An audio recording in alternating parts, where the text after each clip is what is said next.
સરકારની બેટી બચાવો બેટી પઢાવો યોજનાથી સમાજમાં સ્ત્રી પ્રત્યેની માન મર્યાદા અને સમજ બદલાઈ છે અને તેના જ સારા પરિણામે અનેક દીકરીઓ સમાજમાં સ્વમાનભેર ઉચ્ચ શિક્ષણ મેળવી કારકિર્દીની નવી ઊંચાઈઓ સર કરી ચૂકી છે તો લાખો દીકરીઓ બીજી હરોળમાં છે। ત્યારે આદિવાસી વિસ્તાર ગણાતા ખેડબ્રહ્મામાં એક સામાજિક સંસ્થાએ પ્રધાનમંત્રીના આ સ્વપ્નને આગળ ધપાવી દેશના વિકાસમાં સહભાગી બની રહી છે।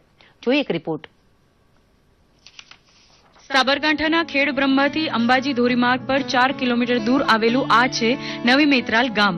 આદિવાસી વિસ્તાર ગણાતા નવી મેત્રાલ ગામ હવે જાણીતું બન્યું છે એન્જિનિયરિંગ, નર્સિંગ અને અન્ય ઉચ્ચ અભ્યાસ માટે। તમને જાણીને નવાઈ તો લાગશે કે આ સ્થળ અને તે પણ શિક્ષણમાં આટલું આગળ કેવી રીતે હોઈ શકે। તો તમને જણાવી દઈએ કે નવી મેત્રાલ ગામના મૂળ શિક્ષક અને આર્કેટા ઇન્સ્ટિટ્યૂટ ઓફ ટેકનોલોજી ચલાવતા રમેશભાઈ પટેલ બેટી બચાવો અને બેટી પઢાઓ મિશનથી પ્રભાવિત થઈને તેમણે પોતાની સંસ્થામાં દીકરી મુક્ત રીતે ભણી શકે તે માટે તેમણે દીકરીઓ માટે પ્રોત્સાહક શિષ્યવૃત્તિ શરૂ કરી। સાથે જ અભ્યાસમાં તેજસ્વી હોય અને જેના એસપીઆઈ રેન્ક 8 થી વધુ આવે તેની તમામ પ્રકારની ફી સંસ્થા દ્વારા જ ચૂકવવામાં આવે છે। એસસીબીસી કેટેગરીની જે બહેનો છે એમની 50% ફી સંસ્થા બેટી બચાવો બેટી પઢાઓ અંતર્ગત શિષ્યવૃત્તિ આપે છે, એટલે આવી બહેનો 50% ફીમાં જ અભ્યાસ કરી શકે છે અને પરિણામે આવી સગવડ હોવાથી આવા ટ્રાઇબલ, રૂરલ અને આઇસોલેટ એરિયામાં આપણે સંસ્થા હોવા છતાં આજે 3000થી વધુ વિદ્યાર્થી ભાઈઓ અહીં ઉચ્ચ શિક્ષણ પ્રાપ્ત કરી રહ્યા છે।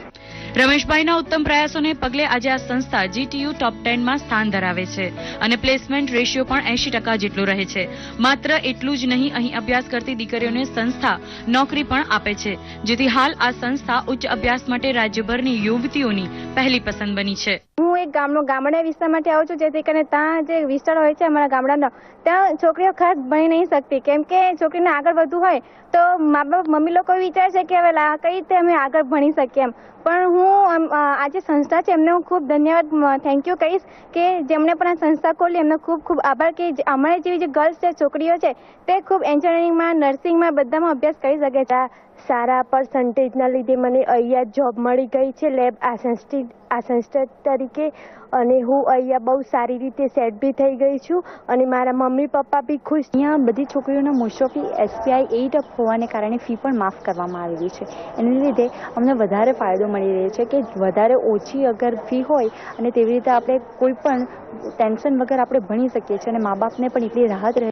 શિક્ષણના યજ્ઞ બદલ રમેશભાઈને વર્ષ 2007માં રાષ્ટ્રપતિ એવોર્ડ અને રાજ્ય કક્ષાનું સન્માન પણ મળી ચૂક્યું છે। તો બેટી બચાવો બેટી પઢાઓ મિશન બાદ રમેશભાઈએ પ્રધાનમંત્રી નરેન્દ્ર મોદીની મન કી બાતથી પ્રેરણા લઈને ગ્રીન હાઉસ ઇફેક્ટ ખાળવા પોતાના 60 એકર સંકુલમાંથી 50 એકરમાં 10,000 વૃક્ષોનું જતન પણ કર્યું છે, જે ખરેખર સરાહનીય પ્રયાસ છે।